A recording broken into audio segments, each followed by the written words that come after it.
Mikel Arteta, the manager of one of England's biggest teams.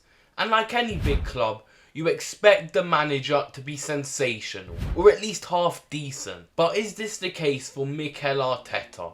Well, let's find out. Just before we do find out if Mikel Arteta is truly a good manager, if you do enjoy these sorts of videos and you want to see more of them, subscribe to the channel and also like the video. Arteta began his managerial career at Arsenal, previously being a coach at Man City under Pep Guardiola. I'm sure we all know this by now, I just wanted to give a bit of context. Arteta came in as an Arsenal manager in December 2019 after the sacking of Unai Emery. And it's safe to say that the Gunners were not in a good place when he came in, sitting 11th in the league with only 5 wins in 18 games. And his first match in charge was underwhelming to say the least. It was a 1-1 draw with Bournemouth. Albeit looking at the side, you can't really blame him for that result, but there is a very familiar face at left back. Arsenal kept having an up and down season, one week winning, being on a high,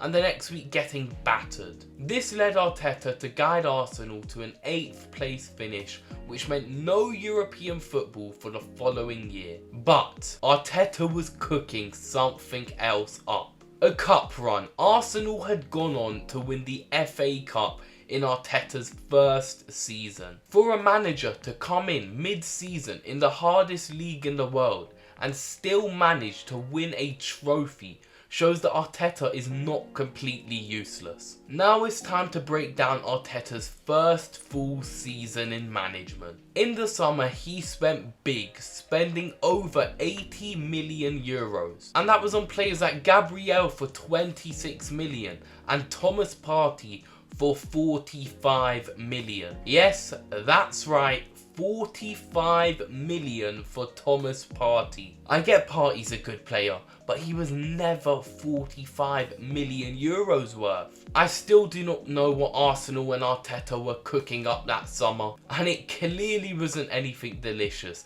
as Arsenal finished 8th again and went trophyless. Coming on to the following season, Arteta was backed big time once again, with Arsenal having a net spend of 130 million euros this summer. They brought in a number of players for this amount of money, including Martin Odegaard, Aaron Ramsdale and Ben White being the most expensive one at £50 million. And despite the big spending, Arsenal started the season very poorly, losing games to newly promoted Brentford and being hammered 5-0 by Man City, which left them bottom of the league 3 games in. By the end of the season, Arteta had somewhat got his act together as he guided Arsenal to a 5th place finish, which meant Europa League football for next season, but trophyless yet again. Once again, it was another summer of big spending for Mikel Arteta, spending over 180 million euros on so many players like Gabriel Jesus, Fabio Vieira and Zinchenko. And these signings were only further reinforced in January with the arrivals of Trossard, Kiwior and Jorginho. This season looked like a huge one for Arsenal as they had finally seemingly got their act together. They were top of the league for over 90% of the season, 248 days. It looked certain that Arteta was going to lead Arsenal to their first league title in nearly 20 years. But then, towards the end of the season, breakout star William Saliba picked up an injury and Arsenal felt the pressure with City close on their tail. And you guessed it, they bottled it. This next season, Arteta was determined to push for that league title again. So the board backed him, spending over 200 million euros. And half of that went on Declan Rice, which has proved to be a brilliant signing. But 75 million of that went on Kai Havertz, who hasn't lived up to expectations. By the end of the campaign, Arsenal had yet again fallen short to Manchester City, finishing second again and trophyless again. Now it's time to talk about this season. Arteta didn't spend as much as he'd usually do, with a net spend of only 20 million euros. However, Arsenal still managed to compete, but not in the league, finishing second again. What I'm obviously talking about is the Champions League, Europe's most prestigious competition. They went on an amazing run, finishing third in the league phase, only losing one game. They carried this form onto the knockout rounds, managing to overcome Real Madrid, 15-time champions. I promise you right now, nobody, and I mean nobody except from Ty from AFTV, would have predicted 5 years ago Arsenal would be beating Real Madrid in a Champions League knockout game. Even though Arsenal managed to knock out Madrid, the fairy tale didn't continue as PSG knocked them out in the semi-finals. It was yet again another trophyless season. Now I've basically gone through a whole summary of Arteta's managerial career.